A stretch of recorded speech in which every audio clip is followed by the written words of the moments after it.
Okay. All right, GT. Welcome to your first cello lesson. Today we'll be going over how to set up the instrument and how to work with it.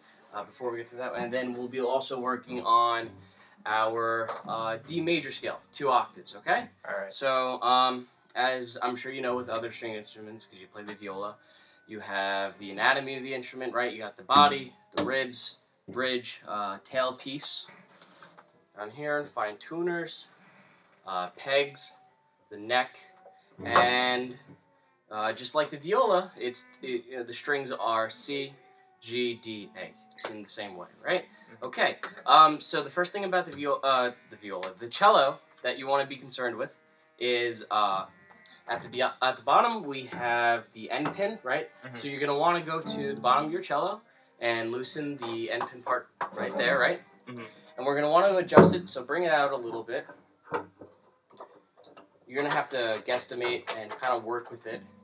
And you want the end pin, you want to give it a little jab into the ground. The height at which you want the cello is that you want the lowest tuning peg right here against your ear, about the height of your ear, okay? That looks about right, yep. You know what I would do? I would take the cello, and let's move it out, because you want it more at a 45-degree angle. That's right, so you want it a little bit more outward, right? So by doing that, you're lowering the instrument, so if you want to raise the peg a little bit more. Not too much, just a smidge. Okay, because we want it faced out, because you don't want the cello up tall like this too much, and you don't want it too flat out, right? So we want the 45-degree angle. All right. Okay, good. So it looks like you have a pretty good setup. Good. And we always want to tilt the instrument a little bit towards us this way, okay? You kind of want, so against, kind of like your chest bone area is where you want the back of the cello resting up against your body like that, okay? Cool. Good. So that's holding the instrument, right? You don't want to really pressure your legs in between the cello, right? You just want it sitting comfortably, okay? We don't want any pressure like that. Good. So that's pretty much the setup. Seems like you got it good. Okay, now we're going to take our bows, right, and we're going to tighten them. If you want to feel how tight mine is, just to see how much pressure there really is, right, because you don't want it too tight. You don't want the bow bending this way, but you also want a little bit of tension, you know, for the bow to screw it on and off, okay? Yep. Great, cool. So just like any other stringed instrument except for the bass, we have the French bow grip, right? So we're going to want to take your hand, collapse the fingers comfortably over the frog area, right? You want to tuck your thumb under where the frog is right here. You don't want to stick it in, but you just want to place it under like that, right? Like you would with another bow. So you want to collapse your 2 middle fingers. Good. And you want your pointer finger right here, okay? So now we usually, with the viola and the violin, we usually have our pinky curved, right? So the viola is a little bit different. You definitely want a balance point on the pinky, but it doesn't have to be as curved, okay? So we can see that. Cool. Great. So that's basically the setup for the cello. It looks like you're ready to go. Good. So before we start playing, let's tune a little bit. And before we tune, the way I like to tune, and a good way to tune, is that you want to check your fifths, okay? So let's do that real quick. Let's check our fifths. It doesn't matter, up or down bow. One thing to keep in mind when you're checking and tuning fifths, the more, you don't want to change your bow a lot. The more you change the bow, the ever so slightly you're actually changing the pitch, and that way you're not really hearing the perfect fifth, right? You're going to be wanting to hear for kind of bit of a wah-wah, if the strings are slightly out of tune, but if you don't really hear much and it's in tune, you're not going to have that up and down audio motion, right? Okay, so let's try with C and G. Ready?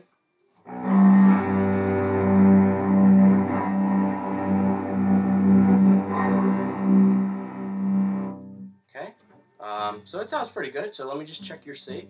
If you want to play your C. Piano. Great. Okay, check G.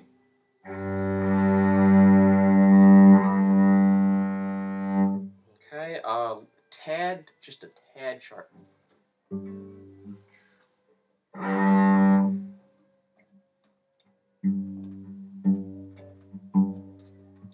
let's check your D.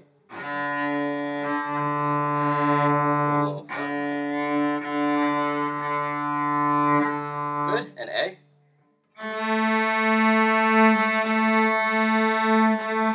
Okay. Good, and then just check your open strings real quick.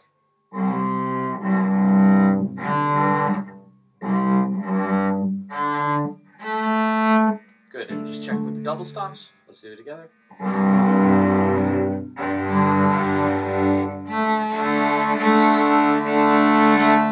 Okay, great. So, all right, so now we have the setup. So make sure that the instrument's right up against your chest, right? We're at that 45-degree angle, right? Mm-hmm. Good. Okay, so so I'm sure you're pretty familiar with the strings, right? So we're gonna start doing our D scale, 2 octaves, okay? So let's first find, so we know where the C string is, right? So we're gonna start in the first position and we're gonna work our way up. So, good, so we found where D is, right? Okay, so generally for the cello, starting on first finger for scales, we're gonna have the fingering 1, extended 2, and 4, okay? So we're gonna do that for the first string, and then I'll show you where we're gonna shift, okay? So let's try the first 3 notes. Ready? Good, extended 2.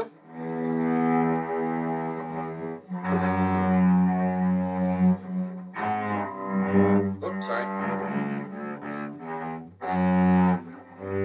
Okay, so this is where we're gonna shift. We have 1, 2, 4.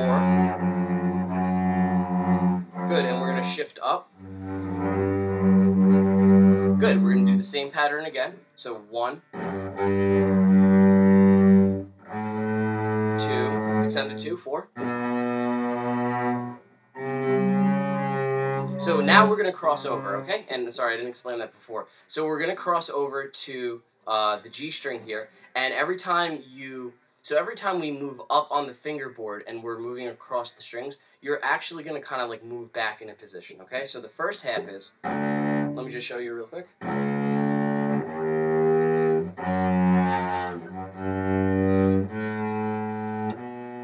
Right, so right now I'm kind of in 4th position, and now I'm gonna go back a little bit. Right, so.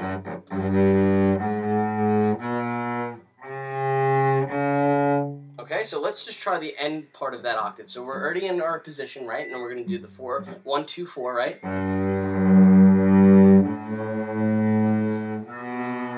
Good, now we're going to go over to the G string. Good, and as you can tell, right, because we have the half steps at the end, Tito, the 1 and 2 are going to be close to each other, okay? Mm-hmm. Good, so let's take it from the beginning. Let's do the first octave, and then we'll keep going, okay? Mm-hmm. So let's keep that in mind. Ready? Here we go. Ready?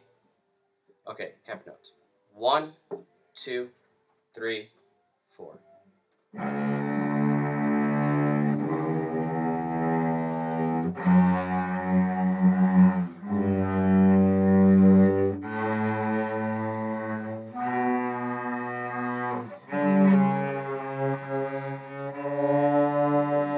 Great, now we're going to go 4th finger, right? So this is the same finger pattern as before, right? Good, so just like the rest of the, just like the beginning part of shifting and crossing strings, we're going to do it once again. So we're moving over to the D string, now we're going to slide back just ever so slightly. Good, close 2nd finger. 4th finger. And guess what? We're doing it again. So now that is the only time we'll be using our 3rd and 4th finger. Great, so that wasn't so bad. So let's go up the scale, and then we're going to work our way back down, okay? So let's try the whole scale, all right? Ready? My apologies for not explaining this before. It did slip my mind. I did want to mention about the bow.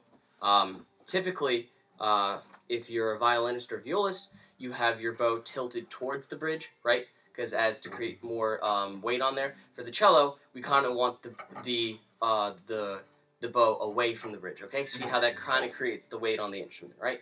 Okay, cool. All right, so let's try the D scale. Ready? Let's try going up. 2 octaves. Ready? Here we go. Ready? 1, 2, 3, 4.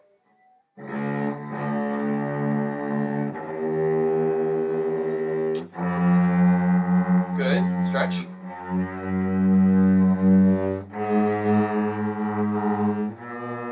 Good. Cross string.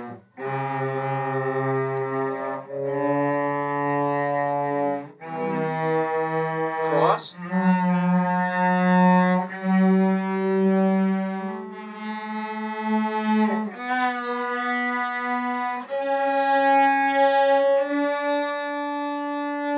Good. Sounds in tune. So let's work our way back down. So with the same process, but now we're just kind of reversing it, right? Okay, so let's start from the top octave.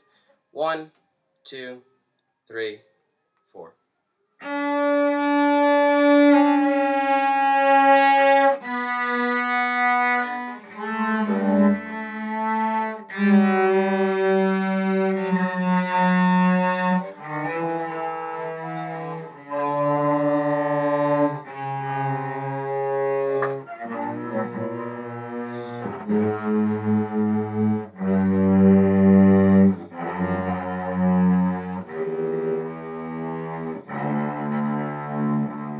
Sweet, not bad. Okay, right, and so with the same logic, as we make our way up the instrument, right, and we go to the next string, we kind of move back in it, like in a small position like that. So going backwards, descending, you move up in the position, right, until you've reached the last string.